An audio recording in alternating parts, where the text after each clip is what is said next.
Conformément au texte de la décentralisation au Bénin, le maire Germain Sourou-Envoyébé a, avec son conseil, initié une séance publique de reddition de comptes, la deuxième du genre, à l'endroit des populations de la commune d'Adjara. Il faut dire que quand nous parlons de reddition de comptes, c'est une activité qui permet à l'autorité communale de pouvoir présenter à la population ce qui est en train d'être fait dans la commune. Et actuellement, avec les exigences en matière de bonnes pratiques de reddition de comptes, il faut retenir une thématique. Donc c'est une thématique qu'il faut présenter à la population ce qui est en train d'être fait.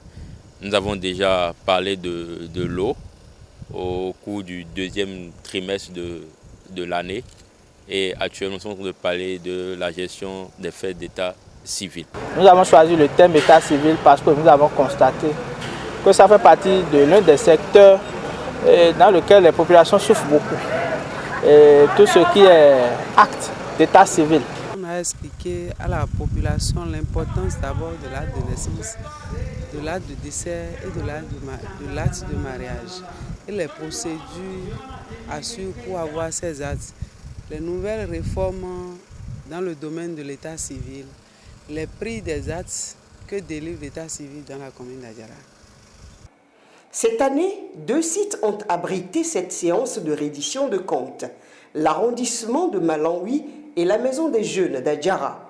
Des échanges qui ont été effectués seulement avec une population réduite, composée notamment de chefs quartiers, de chefs de village, de chefs d'arrondissement. Quelques femmes ont également été associées.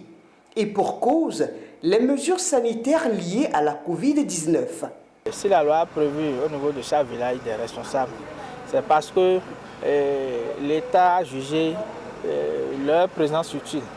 Nous sommes dans une période un peu sensible de Covid et nous avons voulu respecter les consignes depuis l'État central.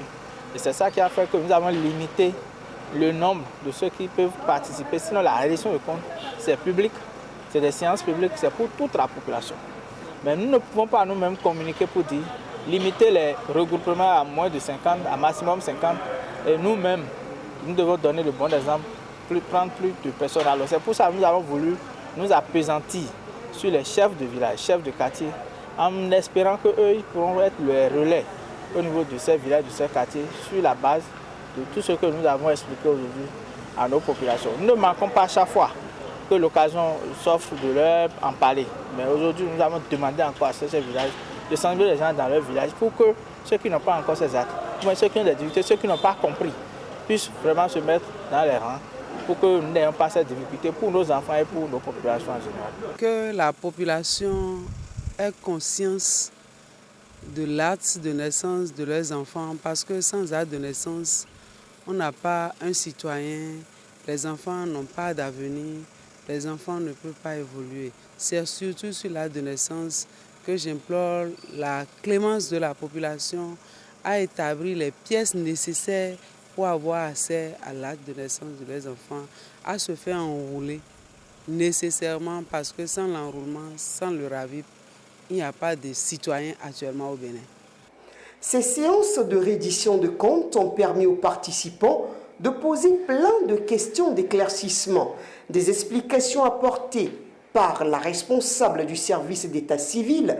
Le maire Germain Sourou-Envoyébé et son premier adjoint ont convaincu les participants. Ils ont pu se rendre compte de l'importance de ces pièces indispensables pour un citoyen. Aussi ont-ils encouragé le maire et son conseil à poursuivre l'œuvre de développement de la cité des tambours. Merci beaucoup. Merci beaucoup.